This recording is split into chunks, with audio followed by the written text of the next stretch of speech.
Faculty member at the College of General Studies at Boston University, as well as Brien Foerster, who took up carving and sculpture full-time at the age of 25. Since then, he has become an authority on the, megalithic works of South America and the perplexing ancient elongated headed people of the area. Goodness gracious me, guys.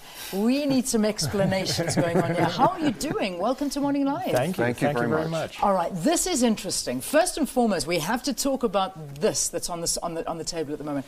What have you got with you? These are exact copies of elongated skulls from the area called Paracas in Peru, which is on the coast. And this culture died out 2,000 years ago, and no serious academic study has been done of them since about the 1930s. Sure. So this is something that you work on. These have been redone to understand them. So these are human skulls? They are. Goodness me. So this is just showing the evolution of man? True. Yeah.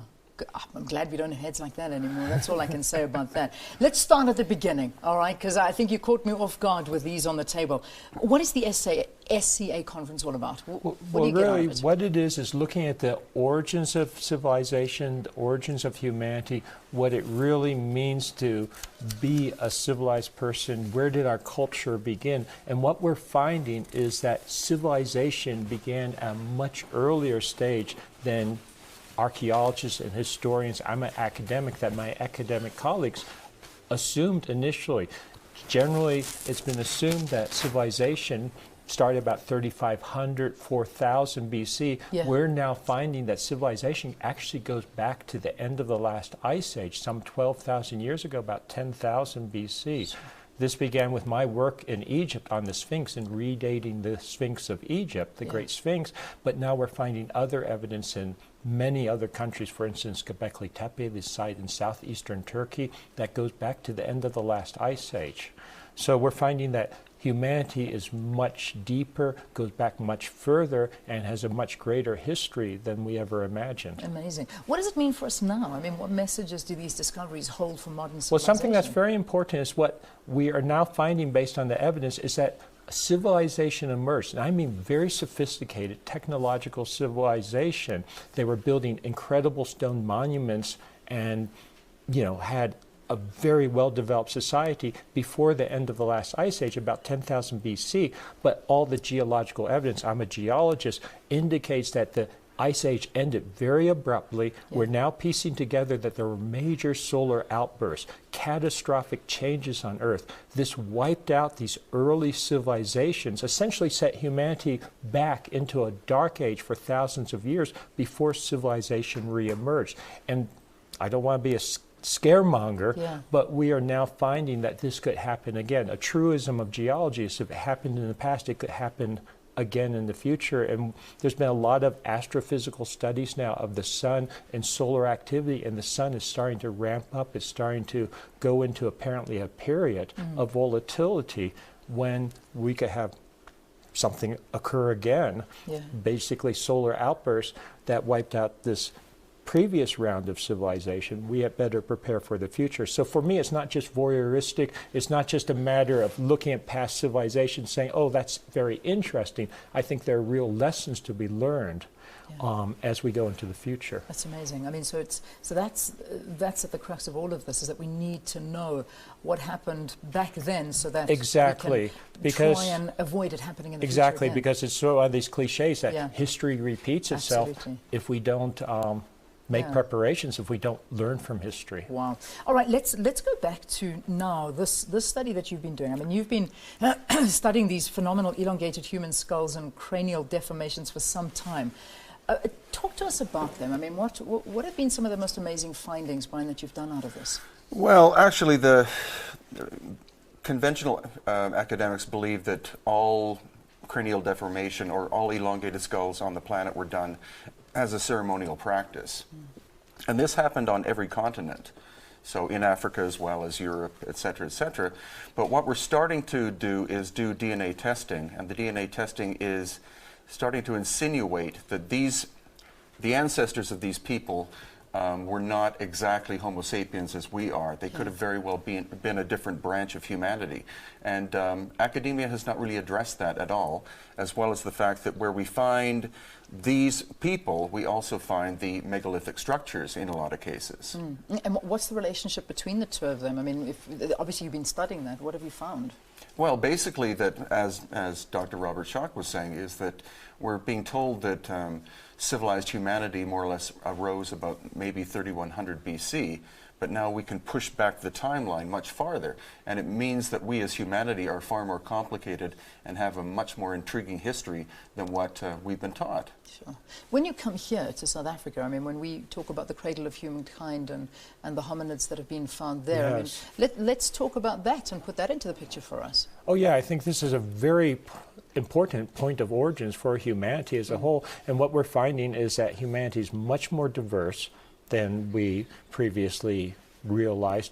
And what I mean by that is many different branches coming out. As I was mentioning, that civilization arose previously, seems to have gone through a decline, gone into a dark age. And what we're finding in part is that some of the traditions, some of the legends that talk about sort of cycles of civilization or different groups of people, if I could put it this way, coming and going throughout history, there is some real truth to that. And it's a much more complex picture, the origins and the history of humanity, than we previously imagined. It's not just a straight line of, going from primitive them to modern us without any bumps along the way. We're finding it's much more complex, and there's a lot of subtleties and intricacies. And we need to learn those to understand where we fit in. Yeah, ongoing work obviously that's being done every single day behind the scenes that we as I suppose just normal humans carry on day-to-day activity. Yeah. We don't even know about this type of stuff. I Exactly. mean, is there enough education, do you believe, out there, and is there enough importance emphasized on the work that you are both doing? No, I think this is a type of work that really needs to be made better known. It needs to be publicized. I hope that people will come to the conference this weekend. To really learn about what is going on and to expand their minds, to expand their consciousness. The conference is called the SCA, Science, Consciousness, and Ancient Civilizations, with good reason, because we're looking at all these aspects. And arguably some of these ancient civilizations had different views, should we say, of life, versus different emphasis. And we can learn from that. Different philosophical modes, if you would.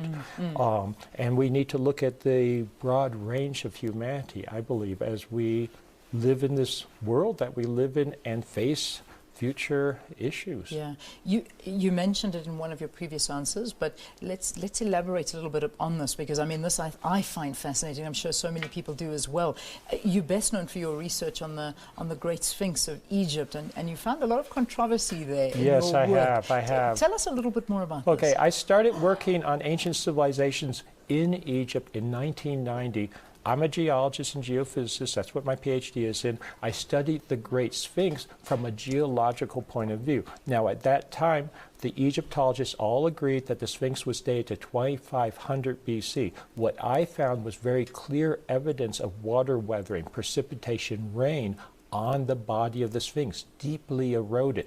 This is incompatible with the Sahara Desert, which is a 5,000-year-old desert. Yeah. So immediately, as a geologist, I realized that the Sphinx must go back to an earlier period, an earlier climate, earlier time. And then I did lots of different analyses. We did subsurface seismic analysis and other types of detailed studies, which confirmed that the Sphinx was much older. The original Sphinx was much older. The head has been recarved, so it's not the original head. But the Egyptologists and the historians said this was impossible. This cannot be. And they said there must be another civilization. There must be other evidence. So several years went by. In fact, a number of years went by. But now in southeastern Turkey, just north of the Syrian border, there's this fantastic site known as Göbekli Tepe that's being excavated by the German Archaeological Institute. It dates back to 10,000 BC, the same time period I was talking about. End of the last ice age. And so this is incredibly exciting that you have this, as I said before, earlier cycle of civilization, but again, I want to emphasize this, they were wiped out essentially. Wow. It was devastating. With Earth changes at the end of the last ice age, they couldn't survive it. Yeah. And came back to the present and future, we live on the same planet Earth. This is not a stable planet from a geological sense. The sun is not stable from an astrophysical sense, and we can expect major changes in the future, and there's indications of that happening already. So this global climate change, global warming, it's not just what? It's all linked? It's all linked. It's all linked because, yes, there is an anthropogenic, there's a human factor in global warming, but there's very strong evidence that there's also solar activity involved and that there are natural cycles of climate change. I know that as a geologist. Geologists are very familiar with this. So we need to understand the natural cycles, how they impact humanity going forward, as well as looking at the past. And right now, again, I don't want to be a fear monger, but we are a very sophisticated culture and society. But people are watching television right now. We are electrical culture. We are electronic culture. We are dependent on power systems and grids and satellite communications. If we have a major solar outburst, as occurred 12,000 years ago at the end of the last ice age, that would devastate our modern society. Yeah. And organizations like NASA in the U.S. or the National Academy of Sciences, I'm American, are looking into this seriously. So this is something that major institutes are taking note of, governments are taking note of, that going forward, we have to be careful. But again, I want to stress we have to learn from the past. Yeah,